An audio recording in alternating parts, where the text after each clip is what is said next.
আমাদের প্রধানমন্ত্রী মাননীয় তারেক রহমান আগামী 5 বছরে সমস্ত দেশে 25 কোটি গাছ লাগানোর যে কর্মসূচি হাতে নিয়েছেন দেশকে বাঁচানোর জন্য, তার সঙ্গে আমরা ভোলা জেলা পরিষদও আমরা সেই সঙ্গে আজকেই আমরাও এখানে শুরু করেছি এই গাছ লাগানো।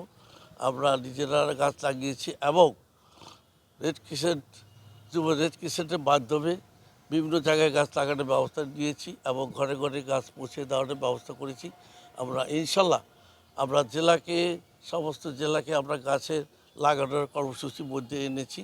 আগামী 6 মাসের মধ্যে আমরা এখানে 1 কোটি গাছ লাগাবো বলে আমরা মনে করছি এবং সেভাবে আমাদের কার্যক্রম শুরু করেছি।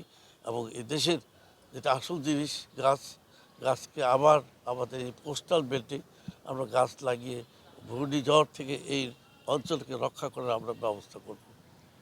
জেলা পরিষদে আমরা অলরেডি এই মাসের মধ্যে 1,500 গাছ লাগানোর কর্মসূচি নিয়েছি এবং সমস্ত জেলায় অন্যান্য সংস্থা যেভাবে নিয়েছে আমরাও অন্যান্য জায়গায় অন্যান্য ভোলা শহরের বাইরেও বিভিন্ন আমাদের যে জায়গা রয়েছে, যে পরিষদের জায়গাগুলি রয়েছে, ডাকবাংলোগুলি রয়েছে, রেস্ট হাউস রয়েছে, ঘাট রয়েছে, মাঠ রয়েছে, স্কুল রয়েছে, কলেজ রয়েছে, মাদ্রাসা রয়েছে, সবগুলিতে আমরা নিজেরা গাছ লাগিয়ে দিব যাতে আমাদের এই অঞ্চলে আবার সবুজ একটি বিপ্লব ঘটে যায় গাছে। আমাদের কোস্টাল বেল্টে বিশেষ করে ঘূর্ণিঝড় থেকে রক্ষা করার একমাত্র রক্ষা কবচ হচ্ছে এই গাছ, অরণ্য। এই কোস্টাল বেল্টে যদি গাছ লাগানো যায় এবং এই কোস্টাল বেল্টের গাছ একসময় আমাদেরকে ঘূর্ণিঝড় থেকে রক্ষা করবে, আমরা প্রমাণ পেয়েছি গত ঘূর্ণিঝড়ের সময়।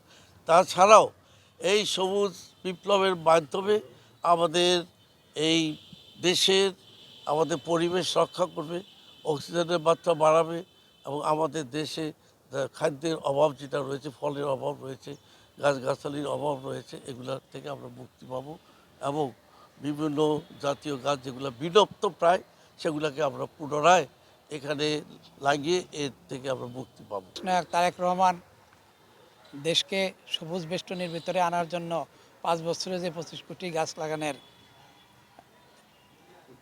উদ্যোগ নিয়েছেন, সেই উদ্যোগে আজকে তিনি কক্সবাজার থেকে শুরু করেছেন এবং ভোলা জেলা পরিষদের মাননীয় প্রশাসক জনাব গোলাম রবি আলমগীর সেই কর্মসূচির সাথে একাত্মতা প্রকাশ করে আজকে যে গাছ লাগানোর কর্মসূচি গ্রহণ করেছে, এটাকে আমি একটা শুভ উদ্যোগ মনে করি। কারণ গাছ হলো আমাদের প্রাণ। আমরা বেঁচে থাকার জন্য প্রয়োজন অক্সিজেন, আর সেই অক্সিজেন সরবরাহ করে গাছ, আর আমরা যেই কার্বন ডাইঅক্সাইড নিঃসরণ করি সেই কার্বন ডাইঅক্সাইড গ্রহণ করে গাছ। এইভাবে গাছ আমাদের যুগ যুগান্তরের পরম বন্ধু এবং আমাদের জনজীবনে এবং পরিবেশকে সঠিকভাবে ধরে রাখার জন্য গাছের কোনো বিকল্প নাই।